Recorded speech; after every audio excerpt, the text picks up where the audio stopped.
But uncomfortable is good because it's showing us places where we can change and grow.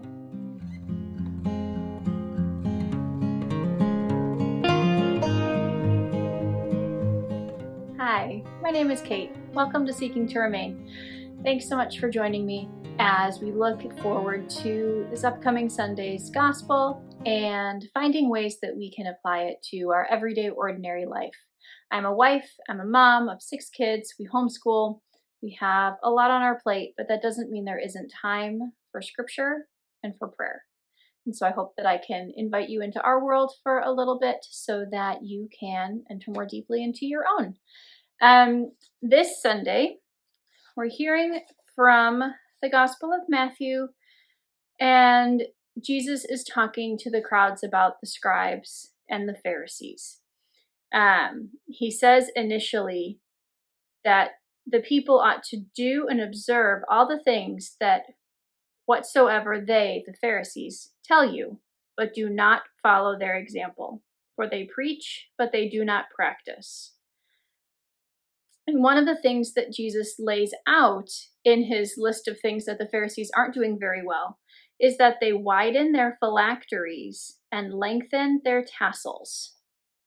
And that's kind of what I want to touch on today. Phylacteries and tassels aren't really something that the day-to-day person encounters even, much less sees on a regular basis.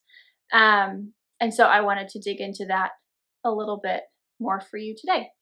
So the phylactery is essentially a little leather box. It wasn't very large because it had to fit on your forehead, on all the men's foreheads, and then there also was one that was attached to their arm. In Deuteronomy 6 is where we hear the Shema, the famous "Hear, O Israel, the Lord is your God, the Lord alone." And in that, or immediately following that, on verse 8, Deuteronomy 6:8, "And you shall bind them as a sign upon your hand, and they shall be as frontlets between your eyes." So this was taken very literally, this command of God, to take these words, this incredible declaration of faith and acknowledgement of who God is, and to keep it with you always in this very physical, tangible way, in these boxes that were made out of leather and attached to your forehead with a specific knot. I'm not going to get super into detail with all of that, but there's a specific knot that had to be tied, and the strap had to be wrapped around your arm a certain number of times. It was all very ritualistic and reminding everyone to keep the scriptures physically close to them, as if they were written on your hearts. They're written in your clothing, in your attire that you had to put on every day. And the other thing that Jesus talks about is the tassels. Tassels are talked about in Exodus chapter 15, not Exodus, Numbers. I have it marked. In Numbers chapter 15, verses 37 and following. "The Lord said to Moses, 'Speak to the sons of Israel and bid them to make tassels on the corners of their garments throughout their generations, and to put upon each the tassel of each corner a cord of blue, so that it shall be to you a tassel to look upon, and remember all the commandments of the Lord, to do them, not to follow after your own heart and your own eyes, which you are inclined to go after wantonly.'" So the tassels attached to the corners of your garment, again, thinking about a garment probably was a square with a hole in the middle and then a loop tied around. So you had 4 corners on your garment, and then these tassels hung down. And they were there to remind you of God's commands, of the things that you're supposed to be doing and following after God's commands, not those of your own heart.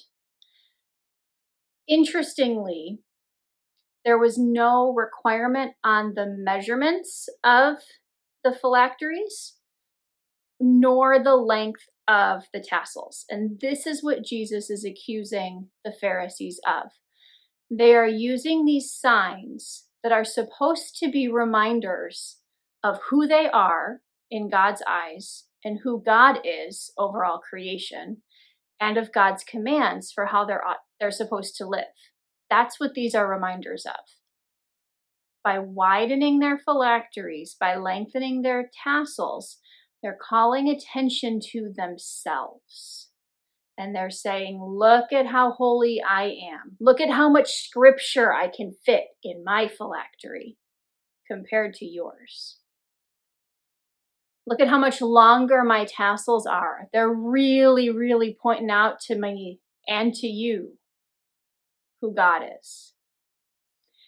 And thinking about it practically even, think about the extra money that it would cost to make a bigger phylactery.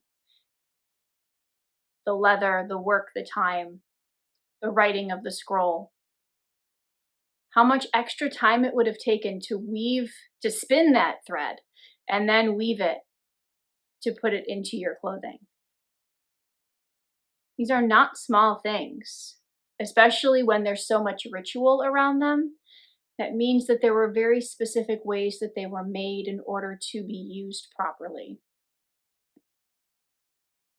I just think this is a really interesting little nugget from scripture that we can pass over because we don't know what it is or know what it would have symbolized. So thinking this week about the way that you put on your faith. Perhaps it's with a medal or a cross. Maybe you have cross earrings. Perhaps your home has religious art in it. Maybe you have a cross or a rosary that hangs in your car. For what purpose are those things there?